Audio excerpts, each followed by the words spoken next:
Hi, Dolores.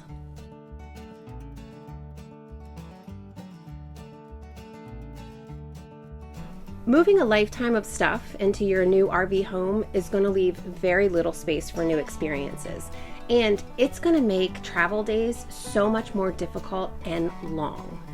So I'm here today to give you 10 actionable tips to help you start decluttering and minimizing your current living situation so that your move into RV life will be so much easier. Have you ever tried to pack a suitcase for a weekend vacation and ended up either asking all your pals to help close it by sitting on it, or ended up packing 2 large overweight suitcases plus a carry-on and personal item just to bring it all? Decluttering for your new RV lifestyle is like realizing you don't need 12 pairs of shoes, 3 purses, 8 pairs of jeans, and 3 different types of curling irons for a weekend trip. It's about finding freedom by only packing what is really going to benefit your new lifestyle. I'm going to be honest, minimizing decades of stuff is not going to be easy, no matter what Marie Kondo says. I mean, all those memories in all those knickknacks, I've worn your shoes. I know it's overwhelming to think about leaving any of them behind. But I'm here today to remind you that your next chapter on the road full-time RV living is going to be filled with so many new memories that you're going to want to have the extra space to house those memories. Plus, the reality is, less stuff really does make travel days so much easier. I know that firsthand. So, let's dive into my tips to help you get through this decluttering phase so you can get on with the new RV lifestyle you're dreaming about nonstop. Tip number 1, channel your inner minimalist. This was the hardest part for me, letting go of the things I thought I needed. And honestly, I thought I needed a lot of stuff. My apartment was overflowing with collections from over the years and hobbies I thought that I'd fall in love with. But the truth was, all of that stuff was just a distraction. And at a certain point, after I decided to officially take the leap into RV life, I realized that I was holding on to those things not because they held amazing memories, but because of my fears. Those things kept me complacent in my comfort zone. I needed a walk-in closet full of clothes I hardly ever wore. I needed 20 wine glasses and 30 mugs for all the guests I never had over. I hid behind all the things I needed, using them as an excuse as to why I could never make RV life work for me. And that's really the thing about RV living. You have to redefine what you need and really evaluate why you need it. So my advice is to start with the big stuff, the furniture, the oversized decor, duplicates of anything. Ask yourself, do I use this daily? Would I buy this again if I didn't already own it? If the answer is no, it's time to let it go. You're going to appreciate having some extra space in your new RV when you find that singular, super fabulous pink wine glass at the cutest little thrift shop in downtown Charleston. I promise. Number 2, digitize your paper clutter. Raise your hand out there if you've got a drawer or maybe even an actual filing cabinet full of old receipts and random paperwork. That was me, clinging to all the tax returns from 2007 like they were family heirlooms. Yes, I do still have a fireproof safe, which, by the way, I really think is something you do actually need to keep. But I must have shredded about 500 pounds of paperwork that I'd been holding on to for over a decade. Why? Mostly because I thought, you never know. But I did know. I never once looked at my old high school notes, like the handwritten ones that we threw to each other back in the day. I kept them in a bin in my closet all those years.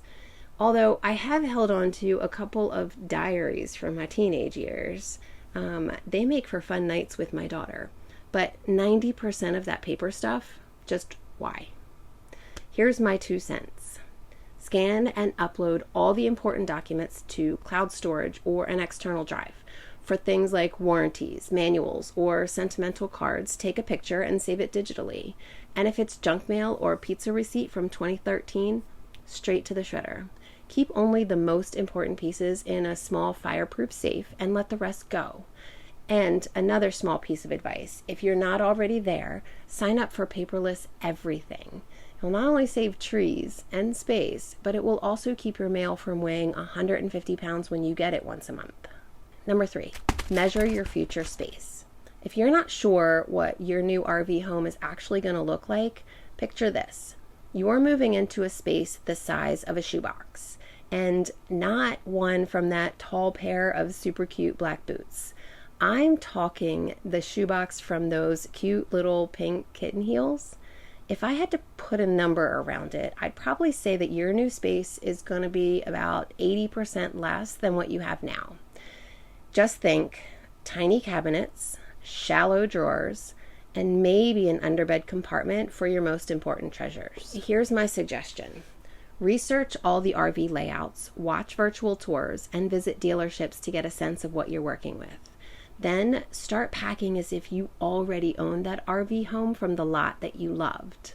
Use bins or a small closet to mimic the space you'd realistically have. And when you run out of space in your RV copy area, that's when it's time to start with my next tip, which is number 4, the 3-pile system / Swedish death cleaning. Admittedly, I'm a collector, but in my defense, I only collect things that I intend to use or try to use. My issue is that my collections just keep growing.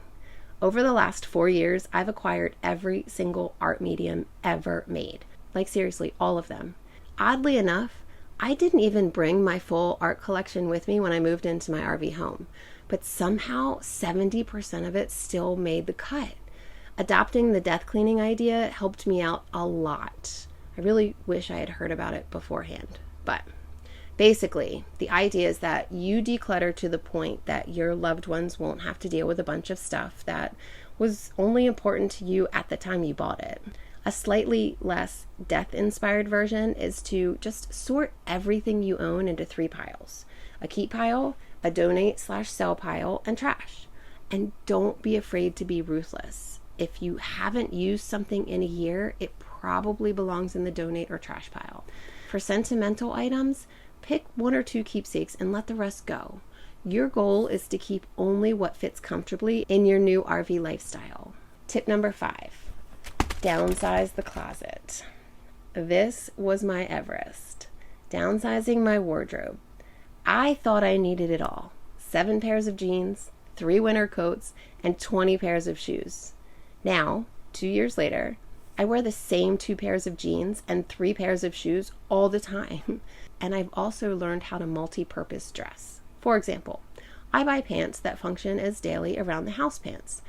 They're also exploring the city pants, and they're also happy hour pants. I just change the top or add some jewelry and definitely change the shoes. Here's the reality. RV closets are tiny, if they even exist at all. So stick to versatile, comfy clothes that you actually wear. Aim for like 2 to 3 pairs of pants, a week's worth of shirts, and 1 jacket for each type of weather. Shoes, 1 pair for daily use, 1 for hiking, definitely flip-flops, and maybe a pair of sparkly heels, just in case. Keep it simple and aim for multi-purpose items. Number 6, let go of someday items. I was the queen of someday. Someday I'll make pasta from scratch. Someday I'll learn macrame. Someday I'll create art on those 5 ginormous canvases that were on sale at the Michaels 5 years ago. The reality is, someday rarely ever comes. So here's the deal. If it's a someday item, like a gadget or a hobby tool that you've never touched, let it go. RV life is about being present, not weighed down by what ifs. If that what if shows up sometime down the line, you can reevaluate the need for that item then. Honestly, you're going to be surprised how much lighter you feel physically and mentally once you ditch the maybe pile. Tip number 7, test drive minimalism and take notes. The one thing that really helped me get through all the things that I thought I needed was to actually test drive the lifestyle. I'm not talking about renting an RV. I'm talking about for a single month, everything that I actually used that month went into a specific dedicated area in my apartment. Frankly, at the end of the 30 days, I had a ton of space left over in that dedicated area. I was really surprised too. I mean, there were a lot of things that didn't end up in that area that I totally thought in the beginning I couldn't possibly live without. It really did help me look at the rest of my stuff with a different point of view. Actually, I think this is the one thing that helped me declutter the most. But you have to make sure that you include everything you use that month. Clothes, toiletries, kitchenware, but be aware of what you are choosing to use in case you're choosing something just to say that you used it. That's how I ended up with 13 wine glasses and 16 coffee mugs. My advice, just try it. I really think that it's a game changer for figuring out what's essential and really what's just taking up space. Tip number 8, go digital. As much as I love the smell and feel of a good book, my RV does not like them. Books are not only space suckers, but they're heavy, especially when you own every hardcover art book ever made. I honestly have kept a few of my favorites, and I probably still have way too many in storage somewhere around here.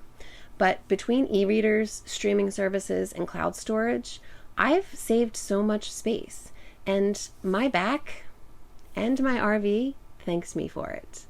Plus, those books are just for me purchases. And even though I do still look at the ones I have, I honestly only do that when I run across my stash while trying to find space for something else. No one else reads those books. Switch to digital versions of your favorite media. Use an e-reader. Subscribe to streaming platforms. Not all of them, just one or two of your favorites. And scan your old photos. You're going to save space, and you'll still have access to everything you love without the clutter. I promise you'll get used to the e-reader. Number 9, plan for unique essentials. RV life does require a few special items, like compact cleaning tools and collapsible kitchenware. But like I learned, there really is no need to have a different spatula for every type of dish you make.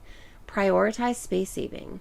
Prioritize multifunctional tools over bulky single-use gadgets. It's going to make things easier to find in your new RV home too, because we all know that we bought that turkey roaster last Thanksgiving and used it for that Thanksgiving, but then we stored it somewhere for this year. But when we go to find it, we have no idea where that spot was that we would definitely remember when the time came. I've started living by this rule. One thing in, one thing out. Every time I think about buying something that I may in fact need, but will maybe only use once and then go in a storage somewhere, I have to get rid of something else that I've also stored if I want that new item. That leads to prioritizing what I'm keeping and why. And it allows for me to occasionally enjoy some fun, unique items that maybe I just want to try once. I don't know, like a waffle maker. Number 10, celebrate the freedom. Here's the best part of downsizing. What you gain is so much more than what you lose. Less stuff means less stress, less cleaning, and more time for the things that matter. Letting go of clutter creates space, not just in your RV, but in your life. Embrace it and watch how much freer you feel. Remember our packing metaphor? Life's better when you trade that heavy suitcase for a super light carry-on. And when that carry-on only holds what you truly love, you are free to enjoy every step of the journey and all the adventures that come your way in your new RV life. Now, my friends, it's your turn. What is the one thing that you're struggling to let go of? Drop it in the comments below. I would love to hear your stories. And if this video gave you any spark of inspiration, don't forget to like, subscribe, and ring that little bell so you never miss an update. And don't leave just yet. Check out this video, also linked below, for my #1 piece of advice for getting started with your RV lifestyle. You're not going to want to miss it. Oh, and big news for those of you who stuck around to the end of this video, I'm launching a monthly email newsletter next month. It's going to be packed with RV tips, campground reviews, freebies, and tons of behind-the-scenes updates. So sign up. The link is in the description below. Your next adventure is waiting, and I am so excited to be on this journey with you. So I'm going to see you soon, and happy travels. See ya.